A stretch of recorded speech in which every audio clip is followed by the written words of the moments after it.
Thank you. The great Miss Van Dyne. Thank you. Thank you very much, Mr. Chairman. I want to start by responding to my colleague, and I really wish he was here, but my colleague from Texas, his misguided remarks earlier.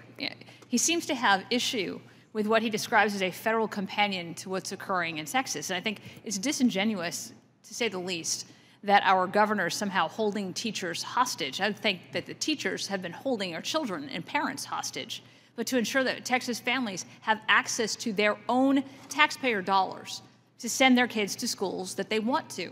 This is not government money. The government actually takes individuals' money, and then they think that they get to decide how it's best spent and best spent on children's educations, which is not the case. And bureaucrats should not be deciding children's education. Parents should be, and vouchers allow them the opportunity to do so. The U.S. educational system failed the next generation, as you have so eloquently mentioned, by shuttering classrooms, by masking students, and forcing inappropriate and extreme material in the classroom. What we have seen is systemic failures, specifically in urban schools. Children's future success should not be limited to the zip code in which they were born. And we are seeing that overwhelmingly. And I would just love to ask my Texas colleague why he has a problem with students who are born into poor urban schools that are completely failing them. Why he has a problem allowing them an opportunity to go somewhere else where they can be successful. And you did not have an opportunity to respond to his criticism and to his comments, Mr. DeAngelis. And I would love to know, do you have a response for that?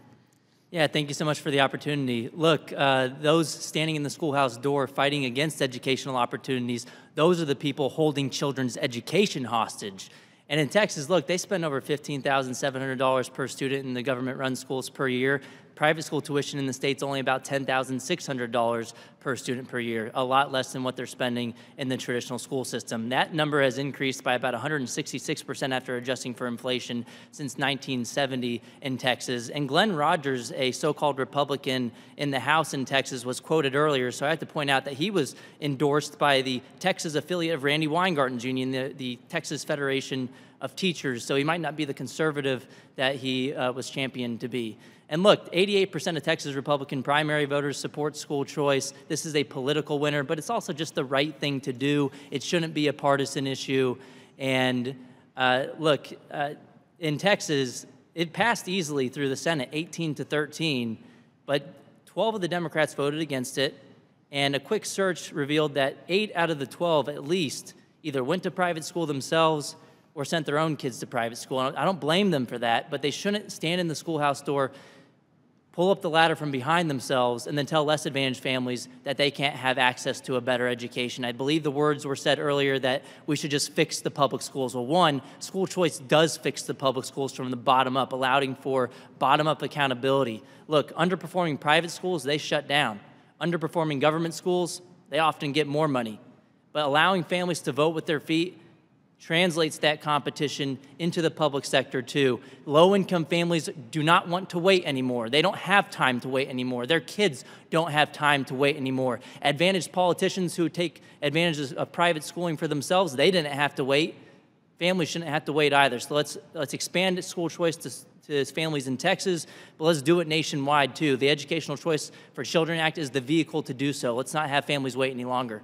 You mentioned that in private schools it's about $10,000 and that the government's spending $15,000 and it's only increased. Where do you see those dollars going? It's going towards administrative bloat and staffing surges. That means more dues-paying members for the unions. So Randy Weingarten, who makes over $500,000 a year, really likes that increase in spending going to more staffing. But it doesn't go towards teacher salaries. It doesn't go towards the families for education freedom. And look, yeah, teacher salaries in Texas have been stagnant since 1970, have only increased by about 10% after adjusting for inflation. The money doesn't make its way into the classroom. Competition will funnel more of those dollars towards the most important educational resource in the classroom, which happens to be the teacher. So school choice can benefit teachers too, not just families and parents. It's a win-win solution. And since 2000, the number of students enrolled nationwide in public schools has increased by about 7%. The number of teachers has increased by about 8%. The number of principals and assistant principals has ballooned by about 33%. The number of administrators since then has increased by about 90%. So every single time we get these associations in our office, they always ask for more money, more money, more money. You've shown that they've gotten more money. Have you seen better results come out for our schools? No, the outcomes have been flat on the long-term trends on the NAEP, and funding doesn't make its way into the classroom. We've increased the spending by so much. And it's the definition of insanity, trying to do the same thing over and over again and expecting different results. We've spent more. And if we're going to spend any more than we already do, which is about over $17,000 per student nationwide, it should go to people, not buildings. If the public schools are the best option, if you're going to increase funding, let's give more funding to families, not to the institutions. Just like we do with higher ed with Pell Grants, give the money to the students, let them choose. Just like we do with pre-K, like Head Start, the funding follows the decision of the family. Let's do that for K through 12. And I couldn't agree more. Thank you. I yield back. The ranking member is recognized. Thank you, Mr. Chairman. Dr. Angeles, you used the term a so-called Republican. What does that imply?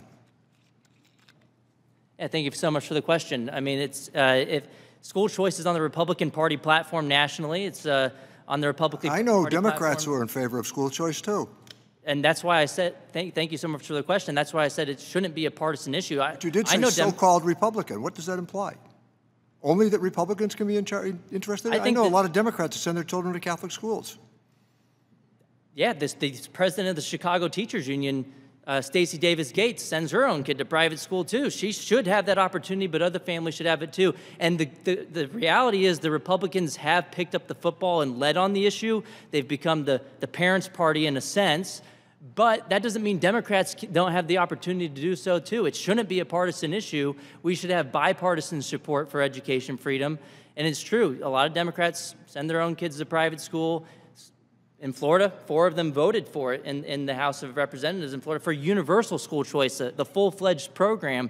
So it doesn't need to be a partisan issue. It just has been in the short term. Hopefully in the medium to longer term, or maybe we can have the members of the committee on the Democrat side sign on to the Educational Choice for Children Act. I think that would be fantastic. We had a great speech from Ms. Moore earlier saying that she voted for school choice when she was in Milwaukee, in Wisconsin, several decades ago.